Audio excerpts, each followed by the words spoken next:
welcome to my YouTube channel. Nah, sekarang gue lagi ada di Tugu Proklamasi di titik nol bangsa Indonesia.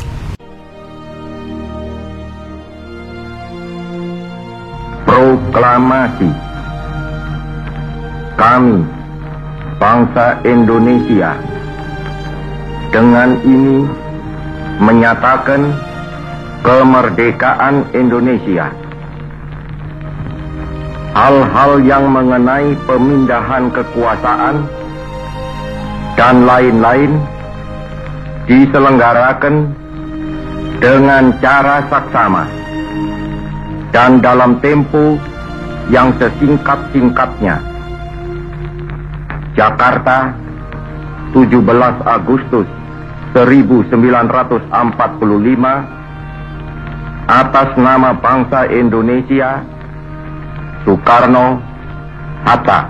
Karena ini kita titik nol tidak boleh dilupakan, karena disinilah Republik Indonesia lahir terbebas dari penjajahan dan menjadi negara yang merdeka dan berdaulat.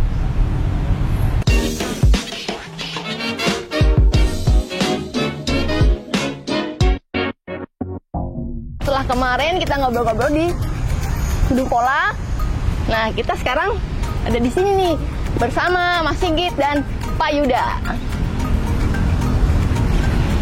Nah, kita ngobrol-ngobrol lagi nih setelah kita kemarin dari Gedung Pola kan? Di kantor ya? Iya. Nah, kenapa nih disebut titik nol bangsa Indonesia? Nah, kenapa disebut titik nol bangsa Indonesia? Iya. Karena di titik yang sekarang diwujudkan dengan tugu setinggi 8 meter, 8 meter ya? itu merupakan titik di mana Bung Karno bersama Bung Hatta memproklamasikan kemerdekaan Indonesia pada tanggal 17 Agustus 1945. Karena itulah tugu ini didirikan menggantikan teras rumah Bung Karno yang pada waktu pembangunan Gedung Pola diputuskan untuk dikorbankan untuk sesuatu yang lebih besar, yaitu Gedung Pola sebagai wujud dari cita-cita membangun masyarakat yang adil dan makmur sesuai dengan Pancasila dan Undang-Undang Dasar 45. Nah, Pak Yuda, kenapa ini tugu ini di pucuknya ada lambang petir? Ya, memang maksudnya Bung Karno itu semula rencananya tugu ini dibungkus oleh perunggu. Tapi karena situasi diputuskan lebih sederhana, tidak mengurangi maknanya. Sehingga 8 meter tetap dicapai, tugu dirancang oleh Pak Silaban yang juga merancang Masjid Istiqlal dan Gedung Pola. Dan petir itu melambangkan gelora semangat Indonesia membangun, seperti halilintar, seperti kilat. Itu kilat. Maksudnya Bung Karno. Sepat kilat ya? Ya. Nah, di sini ada apa lagi selain tugu proklamasi? Jadi di sini nih, kalau Pak Yuda nanti akan jelaskan ya, sebagai bagian dari kompleks yang dahulu ada kediaman Bung Karno itu, pertama kita bicara tadi Gedung Pola. Lalu tugu ini, di mana Bung Karno dulu membacakan proklamasi menjadi tugu. Lalu ada lagi satu tugu di depan kita tuh, sebelah kiri. Nanti mungkin dari sini kita menuju ke sana tuh, jalan kaki. Gitu. Tapi mungkin ada cerita lain yang mesti diceritakan terkait dengan tugu ya? Daerah ini. Jadi tanah ini kira-kira besarnya berapa mungkin bisa ditanya Pak Yuda. Dan pintu masuknya dari situ tuh. Oh, justru pintu utama dari situ ya? Utamanya dari situ, gitu ya Pak Yuda ya, kira-kira ya? Ya, masuknya waktu itu dari situ, dan tanah ini sebenarnya merupakan gabungan dari beberapa coupling rumah. Oh, gitu. Karena rumah Bung Karno dengan tanahnya pada waktu itu tidak seluas ini. Tapi untuk pembangunan Gedung Pola diputuskan rumah-rumah itu diambil alih dan kemudian dibongkar untuk satu rencana yang lebih mulia untuk bangsa Indonesia, agar bisa mengetahui rencana blueprint dari Republik Indonesia yang membangun, supaya masyarakat sadar betul bahwa negara ini tidak diam. Negara ini bersedia untuk berkorban bersama masyarakat untuk masyarakat yang adil dan makmur. Dan yang menarik, waktu rencana pembangunan Gedung Pola, pencangkulan pertamanya itu dilakukan oleh 17 orang. Kenapa 17? 17 melambangkan 17 Agustus, 17 Agustus. dan 17 orang diawali pertama oleh Bung Karno, dan kemudian ada 16 tokoh. Ada 16 tokoh bersama-sama melanjutkan simbolisasi pencangkulan pertama sebelum Gedung Pola itu dibangun pada tanggal 1 Januari 1961. Tokoh-tokohnya siapa aja? Salah satunya ada Ibu Sud, Oh, ada Ali Sastroamijoyo, Ya. dan beberapa tokoh-tokoh yang lain. kenapa tinggi tiang ini harus 8 meter?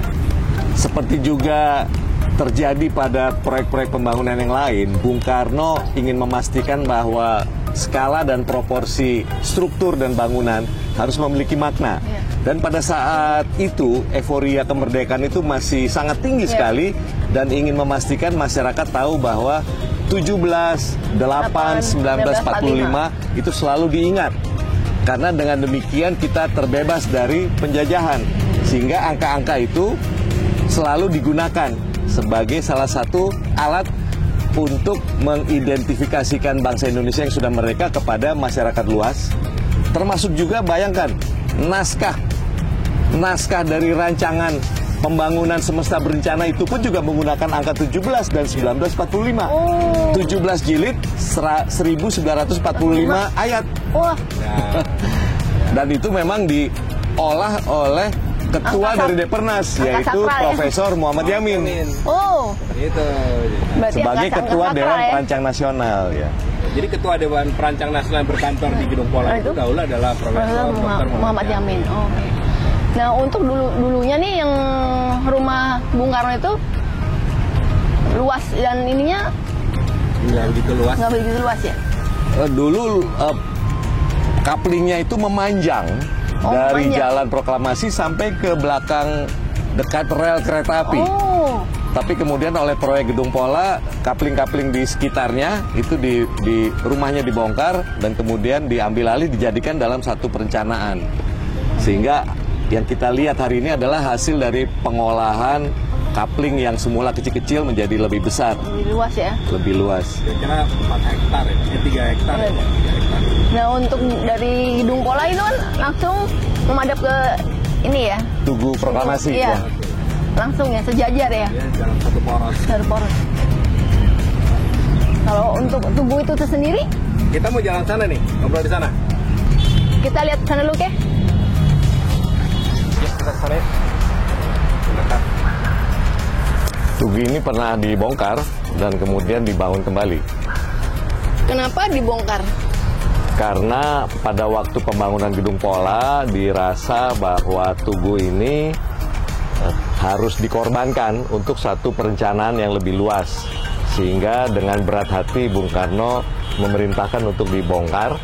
Namun kebetulan plakat-plakatnya yang dari marmer dengan tulisan itu berhasil diselamatkan oleh Ibu Yo Masdani yang dulu juga merupakan bagian dari panitia perempuan di Jakarta yang mendorong pembangunan Tugu peringatan 1 tahun proklamasi kemerdekaan. Peringatan 1 tahun. Tugu peringatan 1 tahun Republik Kemerdekaan Indonesia. Ada 2 lagi di baliknya. Oh gitu. Iya. Nah, ini ada Plakat juga. simbol-simbol kenapa harus seperti ini gitu. Nah, itu menarik sih memang ya. Ini kan Obelix ya, Iya. bentuk obelix ini seringkali digunakan pada masa lalu sebagai satu tugu peringatan. Entah kenapa bentuk ini punya kekuatan magis. Oh, Karena kita bisa merujuknya sampai ke masa kerajaan Mesir. oh iya. Jadi bentuk Iya, obelis iya. secara otomatis dipilih, namun yang membedakan adalah plakat yang menghiasi tugu tersebut. Di dalam tugu ini, plakatnya adalah pernyataan kemerdekaan kita, yaitu proklamasi yang dibacakan oleh Bung Karno bersama Bung Hatta pada tanggal 17 Agustus 1945, dan ada peta wilayah Republik Indonesia. Oh, ini teks proklamasi ya. Ini tahun berapa? Ini tahun 46, 46. ketika menjelang peringatan 1 tahun, ada upaya dari perempuan-perempuan gerakan wanita di Jakarta berinisiatif untuk mendirikan satu tugu peringatan. Dan syukur alhamdulillah pada waktu peresmiannya dihadiri pula oleh Perdana Menteri Sultan Syahrir yang kebetulan iya. sedang ada di Jakarta. Karena waktu itu ibu kota sudah pindah ke Jogja. Jogja ya. Gedung Pola itu dirancangnya emang seperti itu bentuknya ya? Iya. Seperti kayak kotak gitu ya? Mungkin perlu ditanyakan juga Pak Mas Yuda nih, gaya apa yang Iya. diaplikasikan di sini? Karena kalau sekilas itu kan memang dia cubicle ya, terus Iya. mirip Istiqlal ya. Iya.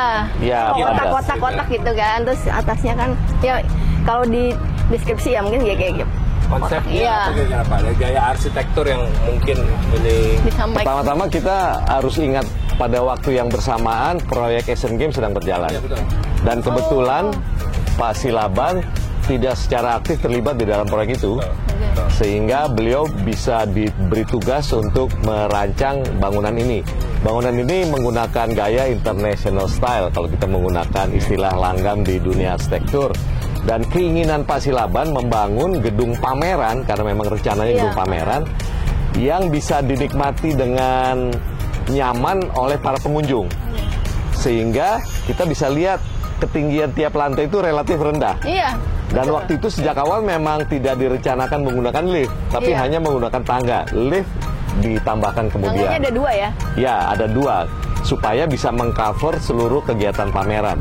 Dan yang menarik, Pak Silaban berpikir bahwa akan sangat baik kalau terkesannya lapang menggunakan cahaya matahari yang langsung masuk, Oh, iya, bisa makanya. menyinari secara terang di dalam ruangan, dan pandangan keluar dari dalam itu cukup lapang sehingga rencana semula semuanya adalah kaca. Iya. Tapi dibatasi pula oleh sunscreen Oh iya. dari aluminium yang belum sempat terlaksana Iya. pada saat itu.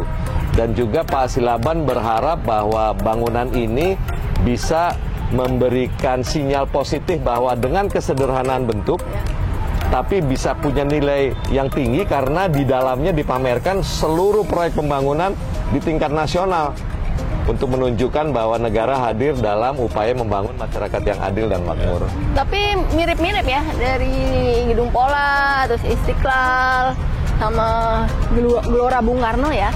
Kebetulan langgam itu cukup disukai oleh Bung Karno karena pertama-tama menampilkan kewibawaan dan cukup tertib dengan adanya tiang-tiang vertikal Iya, iya. yang tegas, seolah-olah inilah negara, tapi juga tidak ingin angkuh karena kemudian di bagian bawahnya relatif cukup terbuka, sehingga kombinasi itulah yang disukai oleh Bung Karno, dan istilahnya Bung Karno cocok deh sama Silaban. Iya. Dan Silaban berupaya tidak mengulang, tapi refinement terus. Iya.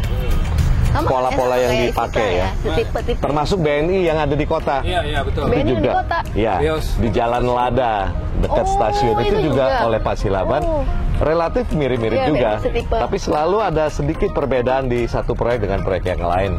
Karena bagaimanapun juga gaya Pak Silaban juga terus tumbuh dan berkembang. Ya. Jalan dengan waktu ya. Di bawah itu kayak ada balkon gitu ya, ada itunya ya. Ya, di lantai itu ada balkon. Iya. Dan yang menarik, kalau kita tahu dan ingat, di sebelah barat itu ada semi basement. Ya. Itu dulu ditujukan di samping untuk peralatan mekanikal, tapi juga untuk kantin Ya. dan parkir sepeda. Iya betul. Oh gitu. Karena Malah storage tadi ya, bukan ya? gudang juga ada tempatnya, Iya. tapi parkir sepeda karena waktu itu dibayangkan bahwa kalau orang-orang masyarakat Indonesia datang belum tentu semua punya mobil, Iya. dan waktu itu sepeda motor juga langka, dan banyak juga yang bersepeda. Tidak ingin sepeda itu parkir sembarangan di sekitar Gedung Pola, Oh. sehingga sudah terfikirkan untuk menertibkan itu lebih awal, diletakkan di semi basement itu, termasuk juga kantin, karena tidak berharap ada warung-warung di sekitar Gedung Pola. Niatnya begitu. Nah untuk di Gedung Pola kan di dalam tuh ada apa Pancasila ya? Ya, ada dinding yang bisa ditampilkan apa yang menjadi dasar Kayak pembangunan. emboss gitu. Betul. Itu Ada udah lama? relief ya, sudah lama. Oh, Sudah lama. berarti itu asli dari dulunya ya? Saya rasa demikian. Atau mungkin di tahun berapa gitu. Karena pada waktu kita mendapatkan Sudah ada. foto-foto yang itu Sudah ada. Dengan Garuda Pancasila. Ya. Termasuk juga gedung ini jangan lupa di pertengahan tahun 60-an pernah jadi tempat konferensi Fatah. Oh iya. Ya. Oh, Itu tahun berapa ya Pak ya? 64 65 kalau tidak salah Sempat ya? ya. Konferensi ya? Ya. Itu fotonya kita belum dapat ya? iya. Nah, itu konsepnya berarti kan atas sama bawah tuh sama ya, ada kayak balkonnya ya. Iya, karena Kayak yang ada bagian atas yang- juga ditempatkan buat kantor-kantor, tapi yang bagian bawah diutamakan sebenarnya ruang pameran.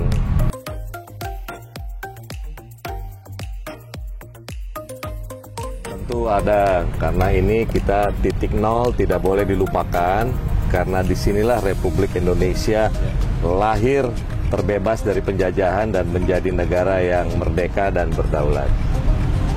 Lu Pak Sigit? Sama Bang Yuda. Oke. Sering-sering lah kesini. Oke deh guys, di sini dulu bincang-bincang kita bersama Mas Sigit dan Pak Yuda di titik nol bangsa Indonesia. Oke, jangan lupa subscribe, share, like dan komen ya, dan taati protokol kesehatan. See you.